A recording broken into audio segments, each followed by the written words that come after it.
Hey guys, guess what I just got? That's right, I just took shipment of a new Grizzly 8-inch joiner. I'm pretty stoked.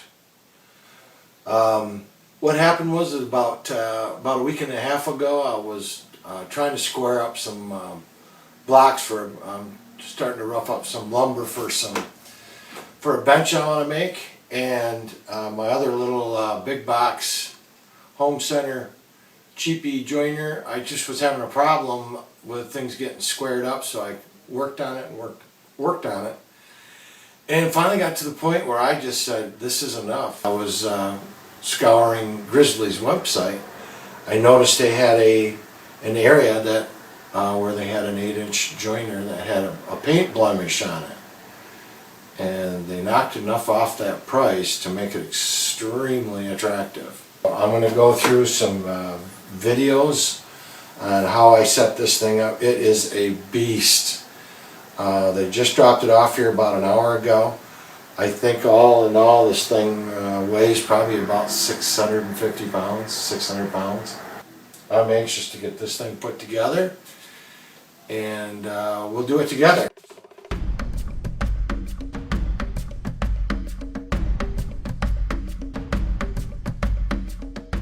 The joiner was shipped in 2 separate crates. At 550 pounds, you're going to want to make sure you specify the curbside service with a lift. Default is a dock-high semi-trailer, and you'll have no way of getting it off. You want to make sure you have a way of getting it into your shop, as the shipping company is only obligated to leave it at the end of your driveway.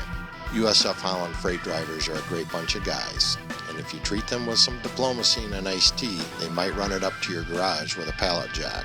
That is purely their choice. So it'd be a good idea to have a couple of 1,000-pound piano dollies around. You can pick those up at the home center for about $10 each on sale. The mini aircraft carrier, USS Grizzly. I used the Simple Green and WD-40 to remove the heavy protective grease. It cleaned up in about an hour. Note that the WD-40 was a better overall choice in breaking down the grease and still leaving a light film of protection. You're going to need to wire up your own plug. And it's as simple as getting a 240 volt 20 amp connector from the home center. Just follow the instructions. Those white strain relief inserts pinch the cable a little too hard, so I drilled it out for a perfect fit. Some wire strippers and a screwdriver later, and you're all done.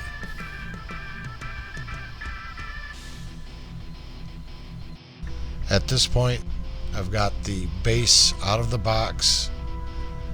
I flipped it over and I attached the mobility unit, the foot pedal caster flippy thingy. So this is how Grizzly protects the bare steel. They use a really heavy wheel bearing type grease with some waxy paper over it, wrapped in plastic. This is the stuff that latex gloves was made for. This is the back of the fence system with a rack and pinion lateral adjustment. It has a tilt capacity of 45 degrees. It is a heavy, solid unit. This is the cast iron support bracket, which also acts as a cover for the drive belt for the cutter head. Taking inventory of all the components, they were there. Grizzly supplies some basic wrenches, but you should have some metric tools just to make it easier.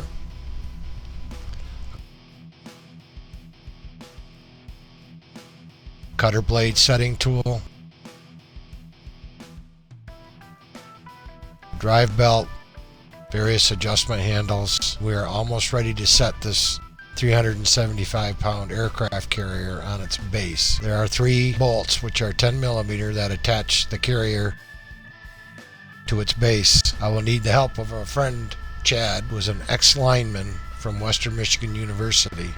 Until then, I finish cleaning and listening to Wood Talk. Leave us a voicemail on Skype. Our username is put the crack too close to the rule joint or it'll compromise the joint, and it's just... Alright, so we got it mounted up and setting it up there, a friend of mine came over and we just set the top onto the base there. And this bolt here is pretty difficult to get at. That adjustment rod here almost blocks access to that screw, but what was really difficult was getting at that screw because my hand barely will fit in there. So to get a wrench in there was another thing, but we got it. And then these were pretty easy to access. Here, these two screws. The bolts here to adjust that in and out were, the back bolts were a little, they weren't too bad. It really is kind of a two-person job, and I'm glad my buddy Chad was here to help me out. We got the belt adjusted. We've got roughly about a 1/4 inch of deflection there without too much force, and that's how they call it. They say 1/4 inch of deflection with moderate force.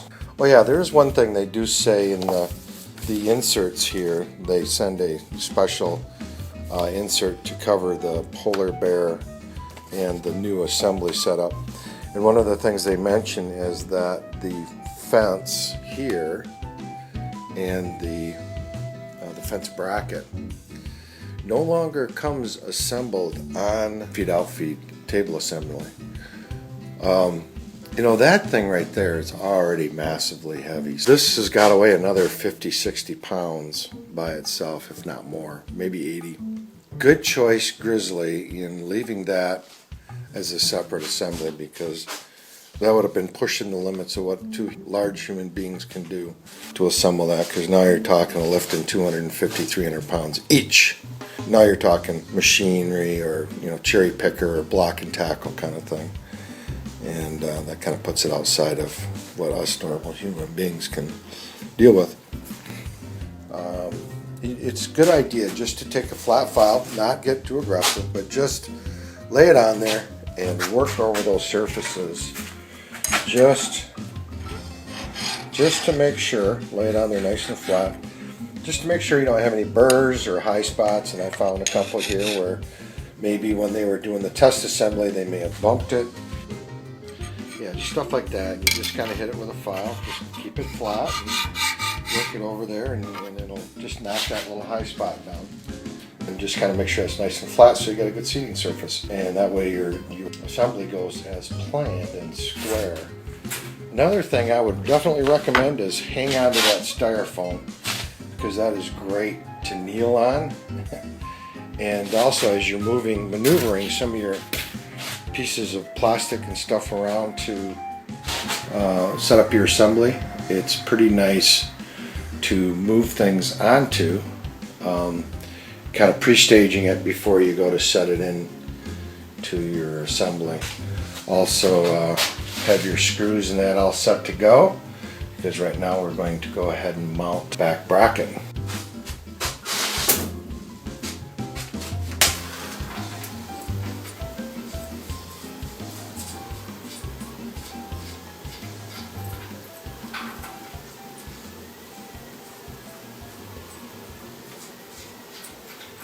And I'm going to set this here.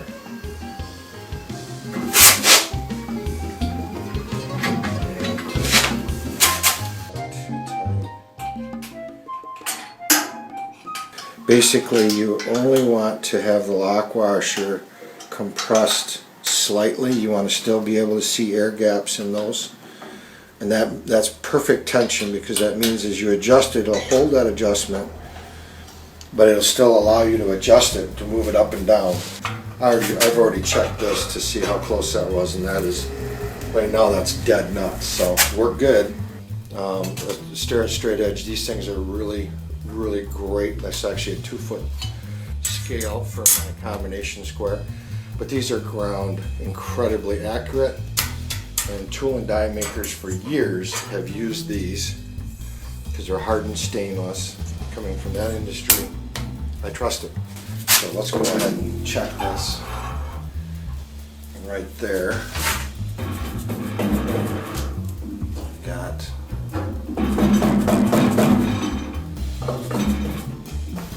right now that looks really good. So I'm going to do this over here, and I'm clearly here. So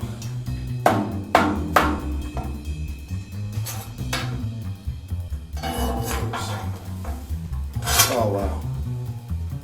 Alright, I guess I get lucky credits today. The next part of the amendment to the instructions is to set the fence on top of it. It's going to be kind of fidgety, so I don't know if it's of any value for you to watch me clod around with that. And I sort of snugged up the assembly here, the adjustable assembly part of it, because there are a lot of pinch points on this thing, you know, with this head being able to fold. And as heavy as it is, and where you might end up, your handhold might put yourself in harm's way. What I'm going to do is move this over, and I set it down there carefully. And there. Because if I had stuck my hand in there and that thing twisted, I'd be in a lot of pain. There'd be a lot of blue language. There's a bolt that sticks out the bottom of here, and there's a slot here that needs to go into. So I'm going to line that, set that up. Now's where I can, see, loosen that up and let that sit down nice and flat. Also, this is a nylock, they call it, or a locking type nut. So we don't need to tighten this down. All this adds is a friction lock. So when you pull this up and down, that it locks this in position fore and aft. I guess we're just going to put that on there and then just snug it up. There we go. Snug as a bug. I've got the pedestal for the on-off switch hooked up. I got the back panel on, and got the guard air set and working properly. I did add a little bumper here because it kind of slams pretty good. Try to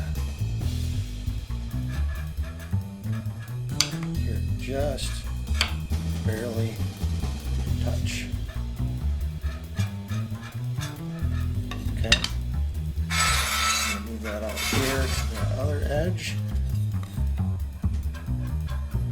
That's pretty doggone good. And let's see how she sounds.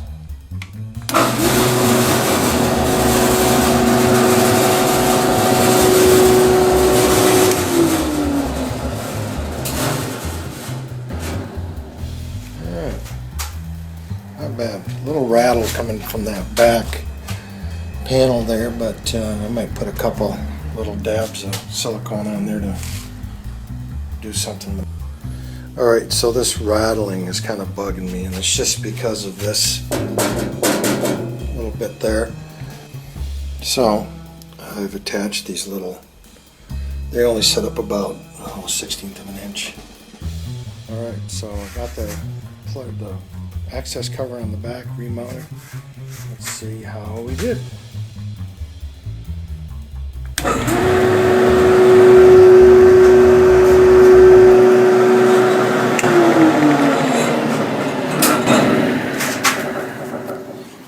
Much better.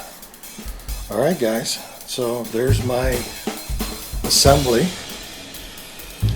of the Grizzly G0656P Polar Bear Series 8-inch joiner. As far as squareness, craftsmanship, and all that, I have zero issues. So there you go, guys.